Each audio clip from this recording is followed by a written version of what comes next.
Funding for this video is brought to you by Care of. Very important that you are getting your vitamins and minerals, especially up here in Canada where I live, and we don't have sunlight for like 7 months. Care of makes sure that you are getting personalized vitamin supplements delivered right to your doorstep every month with a 30-day supply of individually packaged vitamins with your name on it, which is so cute, which helps you make sure that you are taking your vitamins every single day. What vitamins, you may ask? If you're not sure what vitamins and minerals you may be needing some more of, you can go to takecareof.com. You can also go click the link down below in the description, and you can take Care of's quiz that'll help you determine what you're needing or missing in your diet. Multivitamins, iron, especially for uterus havers, vitamin D, vitamin C, immune boosters. I also get my collagen, my whey protein powder, I get creatine. Collagen goes into your coffee in the morning. It's so cute. You guys can go down below in the description, click the link below, or go visit takecareof.com. Code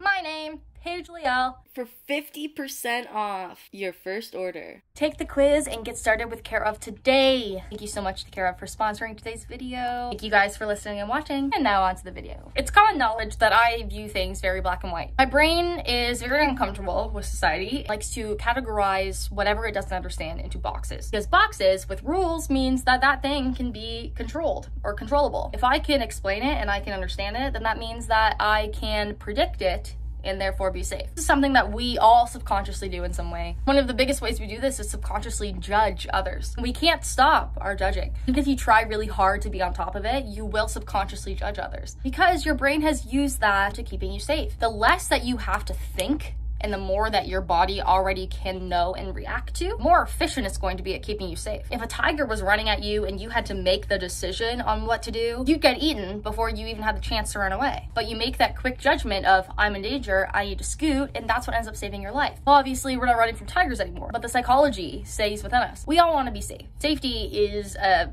very core human need of ours, and a lot of us did not feel the most safe as children. It's much more rare that children did feel good as children. Most of us are a little messed up by our parents, at least. That is where we get our attachment wounds from. Or in other ways, what did we have to do in order to keep ourselves safe? Because most people don't work on that childhood trauma and they just accept who they are as an adult as who they are, and they don't have to change. A lot of people still have that little child that had to make these decisions run their adult lives. People are only as old as their healed trauma. It's important that I teach my little baby self, my little childhood self, that she doesn't have to make decisions anymore. There's an adult here who's going to take care of her, and all of the things that she learned, of course, helped her survive and helped her be safe as a kid, but we're not a kid anymore and we don't need that. But I'm still autistic. There are a lot of things that I can recognize in real life that still don't make sense. This world didn't want me to be in it, so there's not really a lot for me to dive off of. Sometimes you just gotta make your own rules.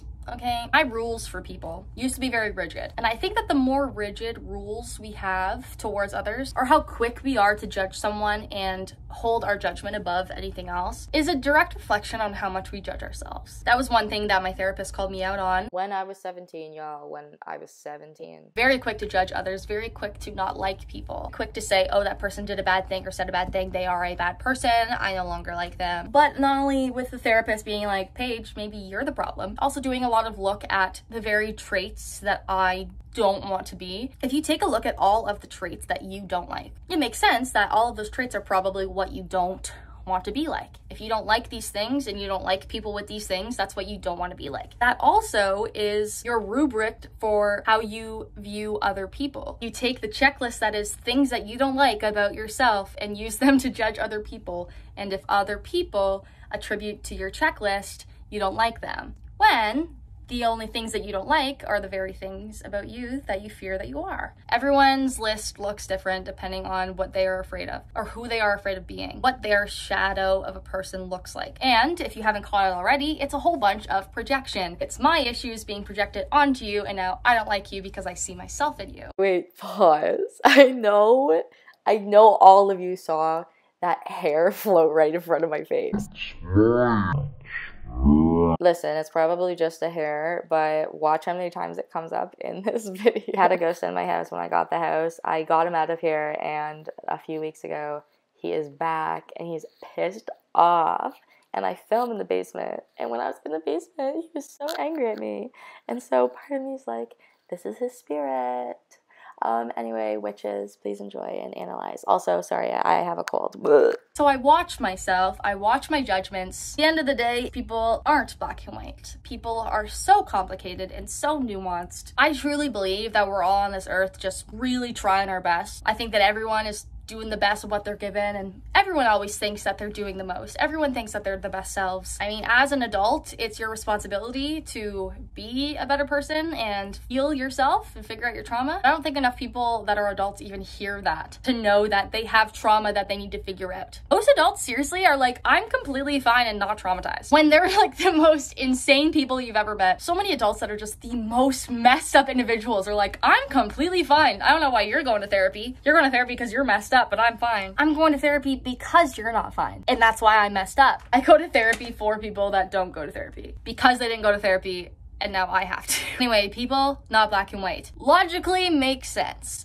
Autistically, my brain doesn't like it. Because if things are not black and white, if they are gray, well, that means there are no fucking rules. If there are no rules, with people, the one main thing that I don't get, the very subjects that I try to understand so much. I dive into anatomy, I dive into psychology, and I try to understand these human beings that I'm inhabiting this planet with, and I've been judging them all based on how I judge myself. Well, that doesn't work. How can autistic Paige categorize human beings into a less judgmental and more factual, real way that's not black and white, that's not only two-sided, offers more nuance, but still makes me feel in control or safe? Ladies and gentlemen, may I represent to you astrology. Is being in control or safe necessarily what you want to do? Is that necessarily the most healthy thing? You want to be in control, you real big control freak, Paige? But I recognize it. Does that make me any better?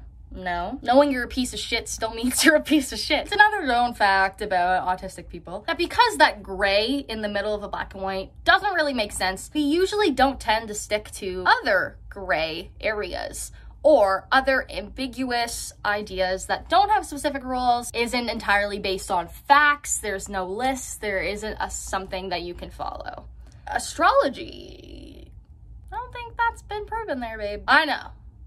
How are you so fact-based and so scientific? Because I am, and truly, in all their sense of the word, I am so scientific. Of course, I mean, emotions are also real, and humans are also real, and so I don't think that just science is fact. I think that humans also are fact. Some people's opinions are facts to them. Even facts and opinions and truth can sometimes be gray, which is garbage, and I hate it. If someone were sitting here and telling me all this when I was 17 years old, I would be in a fit of rage on the ground, because this is just the most garbage, stress-inducing topic ever. That is where astrology comes in. I did not even mean to find a subject that I could categorize humans in safely. This was not a conscious decision of mine. Really, in the last 22 years of my life, I've struggled with religion. I've grown up being told that I was Christian. I was baptized, didn't go to church, but everyone else in my family did. A lot of spiritual digging. But why, Paige? Why? Religion is one of those other gray, ambiguous things. Religion is something else that is not proven. How many Christians are going to be mad that I said that, though? Because to some people,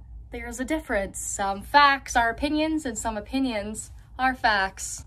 This is the gray that is people. So why does an autistic person searching in a place like religion? Why does anyone search in a place like religion? There are so many unexplained what-ifs of the world. There are so many instances that we just can't understand. We can't grasp. We don't have the knowledge or the technology. Or maybe we just never will, and it's actually truly magic, or just something else, something bigger, something more than what we can tangibly see. Because it sucks for humans if we all have to sit here and cope with the fact that our lives mean nothing, our existence means nothing, this planet means nothing, this all does not have anything bigger than what it is, everything is just science, and there's no mystery or wonder, anything cool, and no one cares about you. That sucks. No one likes that. And because there are so many unanswered questions, the big one, what happens after we die? It's almost human instinct to find religion. Humans don't like not having answers. Humans as a population like to piece